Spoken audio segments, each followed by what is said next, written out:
We landed at Forward Operating Base Lancaster, a dusty compound nestled between towering rock formations. The monotony of tan spread out in every direction: sand, camouflage nets, and concrete blast walls. The base was abuzz with anxious soldiers going about their routines, some lugging crates of supplies, others cleaning weapons or studying intelligence. I wasn't new to deployment, nor was I naive about the dangers. I'd been in the Army for nearly 8 years, and before that, I was a gearhead back home, fixing up classic cars in a small garage my father used to run. My mechanical inclination landed me a job as a Humvee specialist, someone who could diagnose and repair engines in the harshest conditions. Despite the routine of base life, I found this deployment particularly stressful. There was a subtle tension in the air, maybe because our mission included training a local defense force while also running route security in a region prone to roadside bombs. Every day, we'd hear of small skirmishes or attempts at infiltration. The place was a powder keg. Yet, oddly enough, my greatest concern at that time wasn't from rocket attacks or sniper fire. It stemmed from a personal problem. My marriage was strained, and I'd felt it for months leading up to my departure. Mitchell, my husband of 4 years, had become distant. We once shared late-night phone calls when I was posted stateside, talking about our dreams for the future, like opening a small business or traveling the world after my service. But over the last year, something changed. He seemed more withdrawn, more concerned with money. We started fighting over little things: the cost of plane tickets for his visits, how we'd handle mortgage payments, or whether I'd re-enlist after this deployment. At the time, I told myself it was just stress. Maybe he felt uncomfortable depending on a wife who was often away. In the Army, marriages can fray easily under the weight of distance, but I'd had no idea how far things had deteriorated in his mind. The thought that he might plot something so sinister never crossed my mind, at least not then. 3 weeks into my deployment, Mitchell managed to get a short-term visitor's pass to come see me overseas. It wasn't unusual for spouses to visit under certain circumstances, especially if they had connections with organizations offering philanthropic or supportive services to the troops. Mitchell claimed he was coming with a volunteer group that donated supplies and that he would only be in country for a few days. I was surprised, but also thrilled at first. Maybe this was our chance to reconnect. Maybe the tension that had built up could evaporate once we had some face-to-face time. I wanted to believe that. I even arranged time off, as much as my commanding officer could spare me, so we could spend an afternoon together outside the hustle of the motor pool. When Mitchell arrived at the base, he was uncharacteristically reserved. His eyes seemed to sweep over everything like he was memorizing the layout. Perhaps I thought he was nervous. It's not every day someone from a quiet American suburb steps into a forward operating base. That first evening, we ate together in the makeshift dining hall. Over trays of chicken and rice, we talked about life back home. He said little about himself, focusing more on my well-being. Looking back, I recall how he asked far too many questions about the vehicle, specifically about my Humvee. He asked which one I drove, what condition it was in, and if I had the same one for every patrol. At the time, I chalked it up to curiosity. The next day, when I was up to my elbows in engine grease, I saw him wandering around. He claimed he was there to find me, but he walked away quickly when I beckoned him over. I didn't think it suspicious at the time. I was too exhausted from the workload, from training new arrivals, and from checking that our vehicles were mission ready. I assumed Mitchell was bored, trying to keep himself entertained. I had no clue what he was really up to. Those days passed quickly, and soon, Mitchell was on his plane back to the States. He left me with a strange, hollow feeling that I couldn't quite pinpoint. I tried to shake it off. Little did I know that the seeds of his plan had already been planted, and the next chapter of my life would revolve around unraveling that single, devastating betrayal. 2 days after Mitchell's departure, our squad had to run a convoy escort. We set out early, with the sun just beginning to cast long shadows across the desert. I was behind the wheel of my usual Humvee, Sergeant Harris in the passenger seat, 2 younger privates in the back. We rolled out through the heavily guarded gates, scanning the horizon for any signs of trouble. All was calm for the first half hour. The landscape was nothing but barren hills and dusty trails, with the occasional hamlet in the distance. We were supposed to rendezvous with a logistics convoy carrying fuel and water. The route was known for roadside bombs, so we were extra vigilant. I drove slowly, zigzagging slightly to avoid known potholes or areas where insurgents might have planted an IED. Then it happened. My Humvee started to rumble unnaturally. I eased off the accelerator, trying to gauge the problem. An odd clanking noise came from the undercarriage. Sergeant Harris gave me a sharp look. "Something's off," he said. We came to a halt. I hopped out, telling Harris and the others to keep an eye out for any threats while I checked under the hood. Normally, a metallic rattle might indicate something simple, maybe a loose bracket or a problem with the drive shaft. But as soon as I lifted the hood, I saw something that made my heart hammer in my chest. There were signs of deliberate tampering. Wires that should have been neatly secured were loosened. A few screws were missing, and a bolt connected to the steering system appeared to have been filed down. For a mechanic, these were glaring red flags. Right away, a cold sweat broke out on my skin. A Humvee, especially one that I had personally maintained, should not show these anomalies. And they weren't typical sabotage you'd find from an insurgent. This was more intricate, more targeted to look like a standard malfunction if it resulted in a crash. Whoever did this had knowledge of how to cause a catastrophic failure on the road. I managed to do a hasty patch job. I tightened what I could, replaced a couple of the missing screws using spares from our supply kit, and prayed the steering wouldn't lock up. My squad mates gave me anxious looks. We needed to get back to base as soon as we could. The entire time, I felt a creeping sense of dread.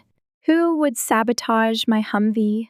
Had the insurgents somehow gained access to our motor pool? During the drive back, I moved at a snail's pace. I felt every vibration in my hands. Every shift in the steering wheel made my stomach twist. But we made it safely, and the moment we rolled through those gates, I felt tears of relief sting the back of my eyes.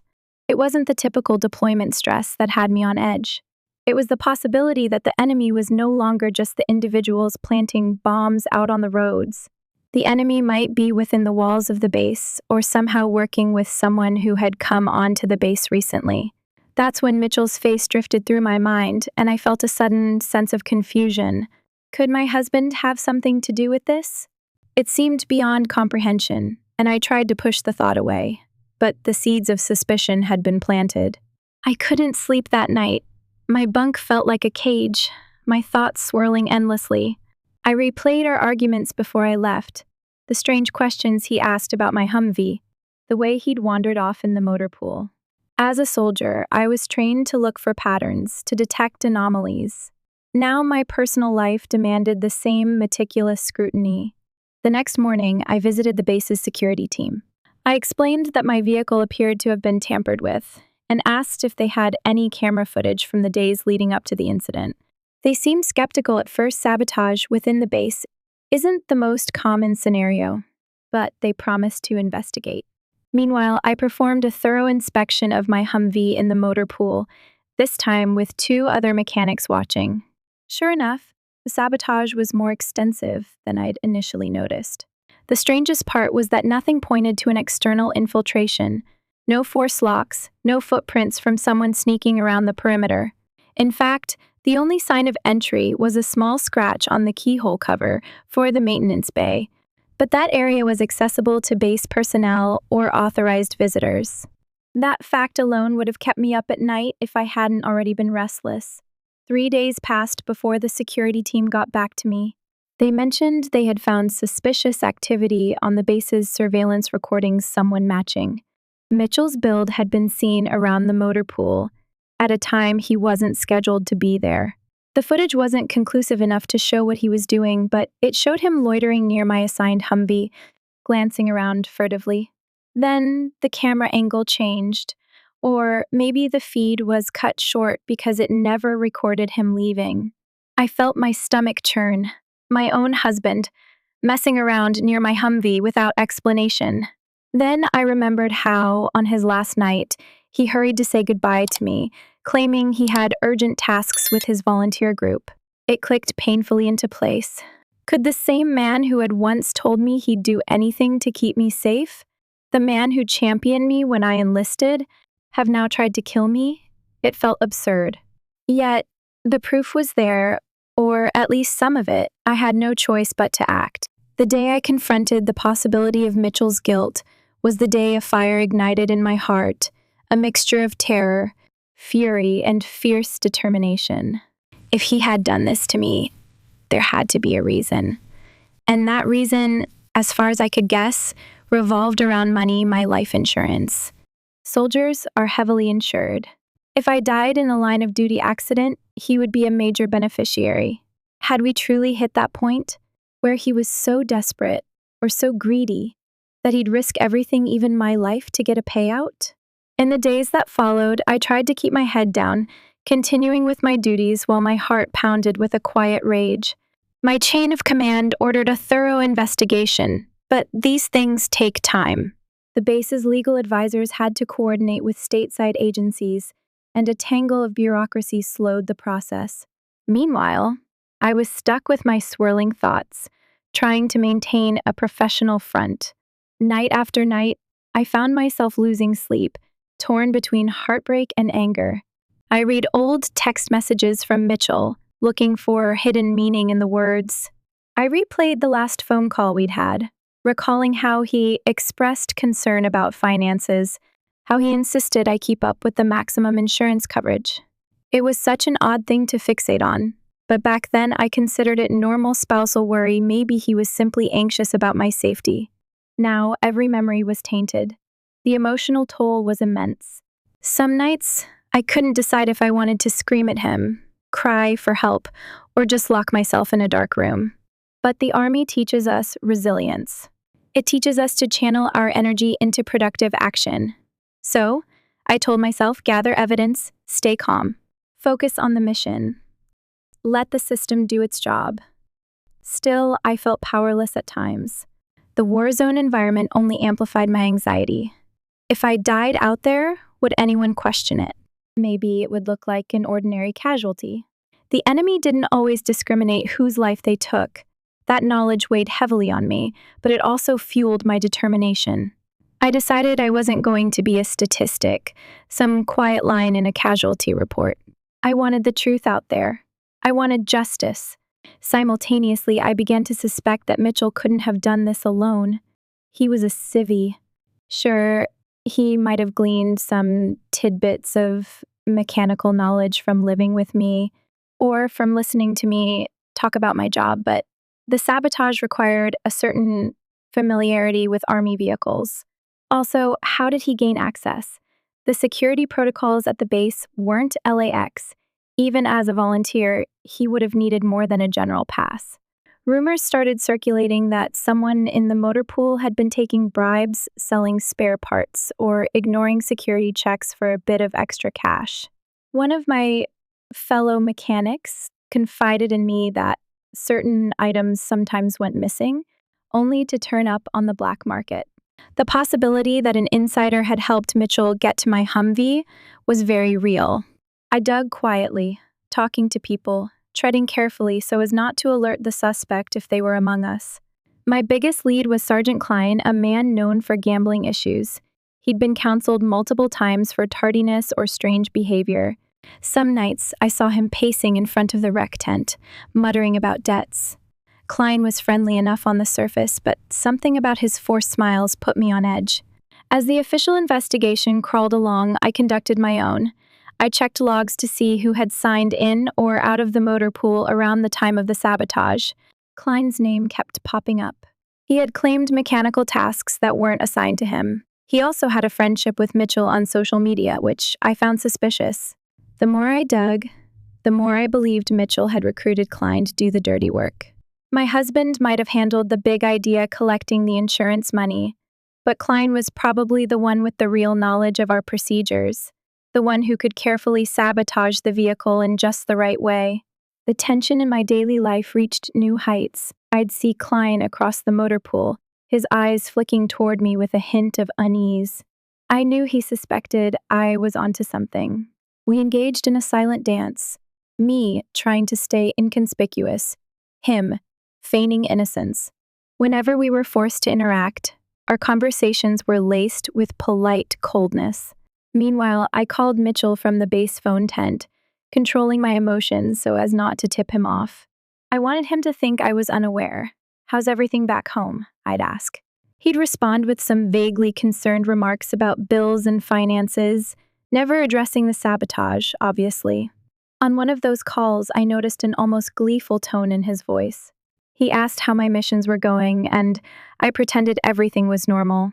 But his questions were too pointed, too specific, like he was checking if I'd already faced an accident.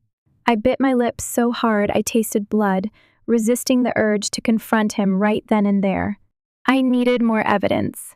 I needed an airtight case, something the Army Criminal Investigation Division, CID, and civilian authorities could act upon. That night, I stayed up writing an account of everything that happened, the sabotage, the suspicious footage, my interactions with Klein, and Mitchell's odd questions. I stored multiple copies in different secure places, my personal locker, a locked file on a base computer, and even a hidden USB drive that I placed in the battalion chaplain's office for safekeeping. If anything happened to me, I wanted the truth to be found. While this personal battle raged, the war zone around us was heating up. Insurgent activity increased. Mortar attacks peppered the outskirts of the base. Intelligence reports warned us that the local cells had gained new funding and weaponry. Patrols became more frequent, and the possibility of stepping on a roadside bomb was a daily concern. My own fear twisted into a new shape. I worried that if I died in a legitimate combat incident, Mitchell would still get what he wanted. That possibility fueled my resolve. I became more vigilant than ever, double-checking every route, every bit of intel we had. My squad mates noticed my intensity, but they attributed it to the typical stress of deployment. No one except a select few investigators knew the real reason for my near-obsessive caution. Yet, in a bizarre twist, the chaos around us offered me some cover. Klein couldn't risk drawing attention to himself by interfering with my official missions. He had to keep up appearances too. Sometimes, chaos can serve as a shield, and in my case, it gave me the breathing room. I needed to gather more incriminating details. The official investigation made incremental progress. One day, I was summoned to the office of Captain Diaz, the base's legal liaison, who laid out the situation in clipped, measured words. They had enough circumstantial evidence to suspect an inside job, but they needed something concrete tying Mitchell and Klein together. I proposed an idea: set a trap. If we could engineer a scenario that required Klein's involvement, maybe we'd catch him in the act of further tampering, or at least coax him to reveal something incriminating. The captain hesitated, but eventually agreed to coordinate with the CID. They would quietly watch Klein's movements and see if he attempted to sabotage my vehicle again. For the plan to work, one had to volunteer for a mission that would require my specific Humvee. The operation involved transporting medical supplies to a village about 40 miles out. It was a prime target for an enemy attack, which made the perfect scenario for someone wanting to stage an accident. My job was to publicly announce I'd be driving that same Humvee, the one Mitchell and Klein had messed with. Then we'd wait and see if Klein took the bait. I felt a cold sweat at the thought of putting my life on the line again, but we had safety measures in place. I'd rig the Humvee with a small camera under the hood, courtesy of the base's intelligence unit, designed to capture any attempts at tampering. Additionally, I'd inspect the vehicle thoroughly. If Klein tried something, we'd hopefully catch him red-handed. The day before the mission, I made a show of complaining how my Humvee was still rattling, that it needed more maintenance, but I'd have no choice but to use it for the medical run. It was all part of the plan. The very night before I was set to depart, I got a text from my squad mate. He's in the motor pool. I rushed over, accompanied by 2 undercover investigators. We observed from a hidden vantage point.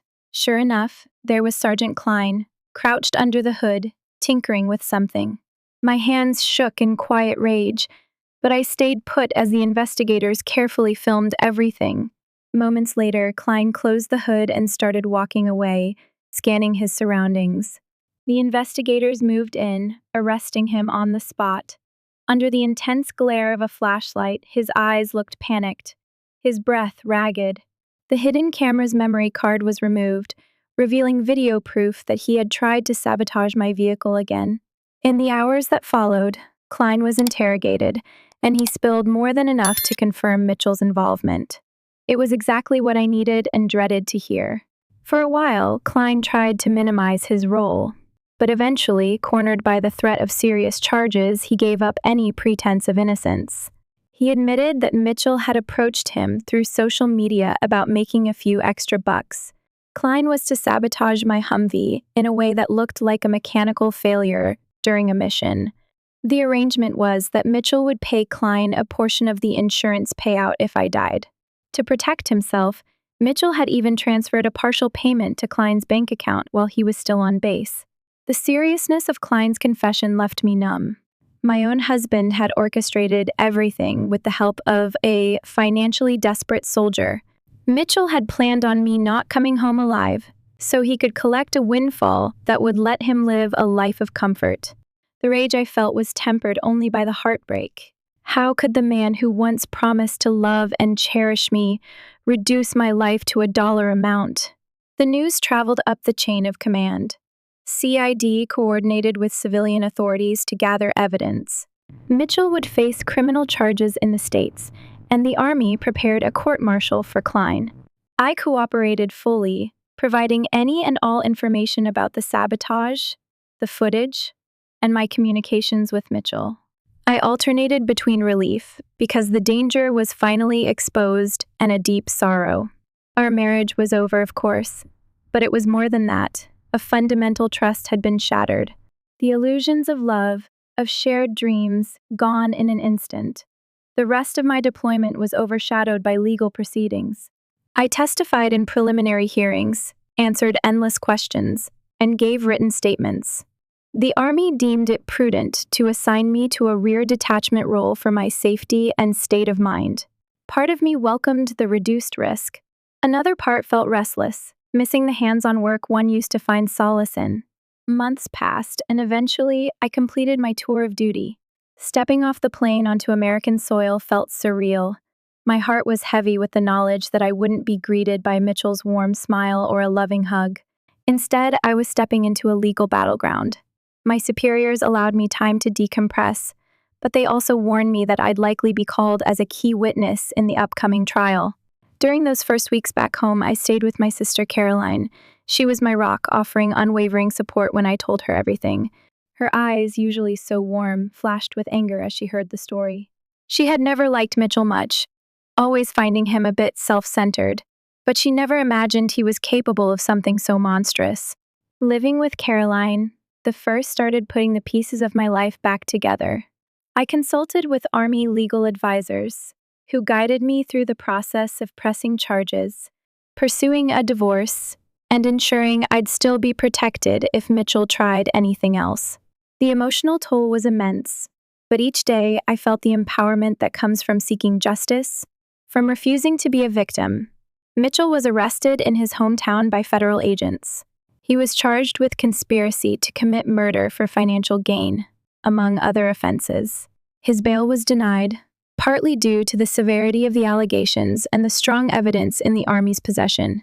The legal system moved slowly, but at least I knew he couldn't harm me. Meanwhile, Sergeant Klein, held in military detention, had turned state's evidence, detailing the plan in exchange for a reduced sentence. I was summoned to multiple hearings leading up to the main trial. My presence was necessary to confirm details about the sabotage, my knowledge of Mitchell's financial obsession, and how it led him to conceive this plan. I spent hours with prosecutors, reviewing every scrap of evidence. Sometimes they asked painful questions, like why I thought my husband would do this, or if I noticed any earlier signs of danger. Each time, I was forced to relive the betrayal. On top of all that, I had to push forward with my divorce proceedings. It was a unique scenario, divorcing a man who faced serious criminal charges for attempting to kill me. My lawyer handled most of the paperwork, and I offered only the baseline details needed. He never contested the divorce he couldn't. Really, not with the weight of evidence against him. However, it amazed me how he still tried to contact me from jail through his attorney, claiming innocence, or at least downplaying his responsibility. I refused to engage. I took a few months off from active duty to focus on my recovery and to prepare for the trial. I spent the time reconnecting with my family, hiking in state parks for solace, and going to therapy sessions arranged by the VA. There, I talked about the complexities of betrayal, the guilt that gnawed at me for not seeing the signs sooner, and the nightmares that still haunted me. Slowly, I rebuilt my sense of self. I reminded myself that none of this was my fault. In therapy, I learned that sometimes you can love someone deeply and still be completely blind to the darkness lurking in their heart. The day of the trial arrived. The courthouse was a towering gray building, imposing in its architecture. Journalists hovered outside, sensing the sensational aspects of a story involving a soldier whose spouse tried to orchestrate her death. I walked through the throng, my posture straight, my eyes fixed ahead. Inside, the fluorescent lights and polished floors provided a sterile contrast to the raw emotions swirling around me. My attorney guided me through the crowd, and we took our seats. Across the aisle, I caught a glimpse of Mitchell in an orange jumpsuit, wrists bound by handcuffs. He looked thinner, his hair disheveled. Our eyes met for just a second. His gaze flicked away, betraying a mixture of shame and defiance. The prosecutor laid out the case, how Mitchell conspired with Sergeant Klein to sabotage my Humvee, the financial motivations, and the timeline that led him to commit this unthinkable act. The evidence was overwhelming.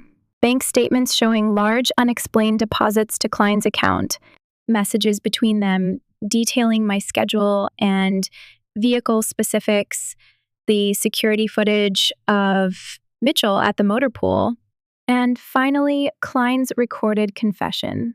When I took the stand, my voice trembled at first, but I steadied myself. I recounted the sabotage, the near accident, the fear, and the final confrontation. With every word, I felt a swirl of sadness and fury. I had loved the man who sat across the courtroom, but he was a stranger to me now, someone who saw my life as a disposable means to quick cash. Mitchell's defense attempted to argue that the entire conspiracy was Klein's idea, that Mitchell got swept up in it.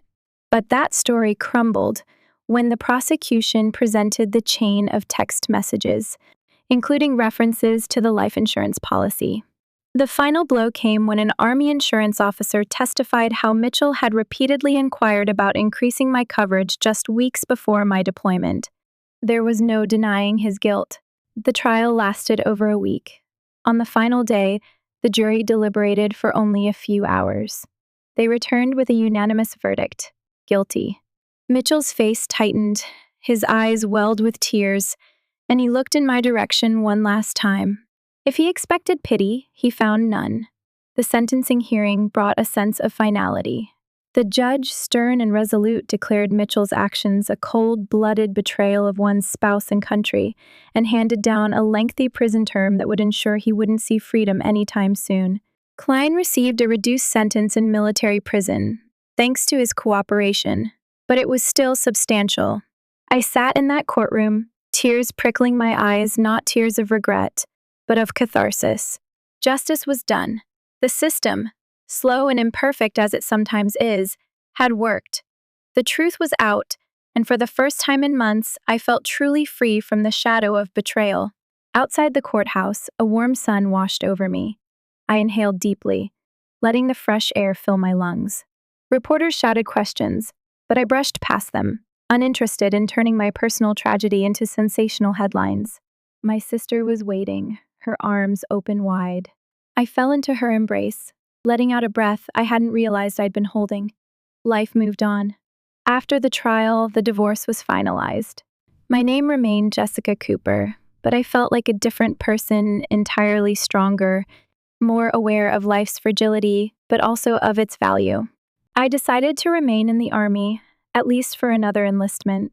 My superiors offered me a chance to teach advanced mechanics at a stateside base, and I accepted. It felt right to pass on my knowledge to newer soldiers and to remind them of the dangers not just on the battlefield, but sometimes from those closest to us. In the months that followed, I received an outpouring of support from fellow service members, friends, and even strangers who heard about my case. They admired my courage in the face of betrayal and the fact that I fought for justice without surrendering to despair or anger. Occasionally, doubt or sadness would resurface, but I worked through it with therapy, the support of my loved ones, and my unwavering determination to live a life defined not by my past, but by the new possibilities in front of me.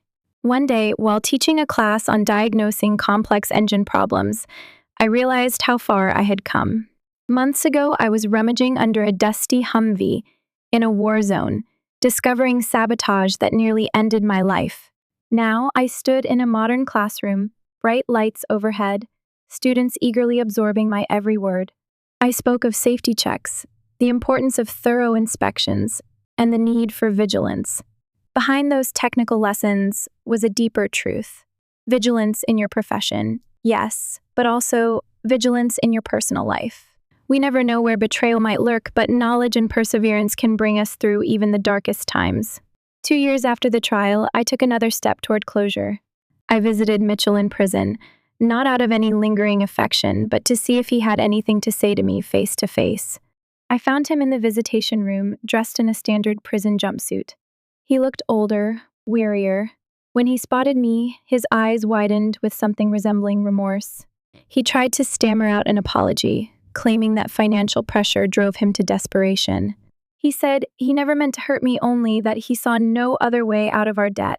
I listened quietly, my face unreadable. I didn't respond to his pleas for forgiveness.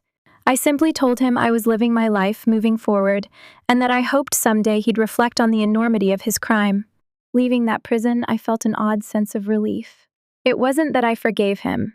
It was that I realized he no longer had any power over me or my emotions. Whatever twisted logic he used to justify his actions, that was his burden to carry. Mine was to heal, to live freely, to cherish every moment with those who truly cared about me. In the following years, I remarried not quickly, but after a long period of self-discovery. My new partner, Daniel, was a fellow soldier who knew my story but never judged me by it. He was patient, kind, and fully supportive of my career in the Army. With him, I felt true partnership, based on respect and love rather than secrets and greed. And so, as I stand here writing this final reflection, I can say with confidence that justice has been served. The truth prevailed, the criminals were punished, and I found my path to a fulfilling life.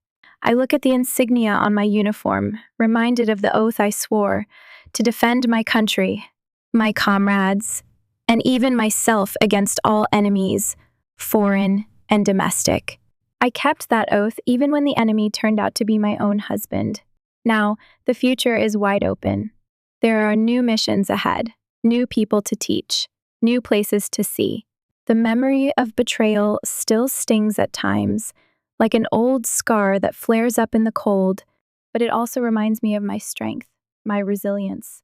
I won't let one person's greed define me, nor will I let it extinguish my trust in others. I hold my head high, grateful for the second chance at life, because in the end, truth, justice, and the power of perseverance triumphed over a plot that might have ended in tragedy. Justice is served, and I have reclaimed my life. My story stands as proof that even in the face of betrayal, the truth can shine through and a new chapter can begin, free from the shadows of the past.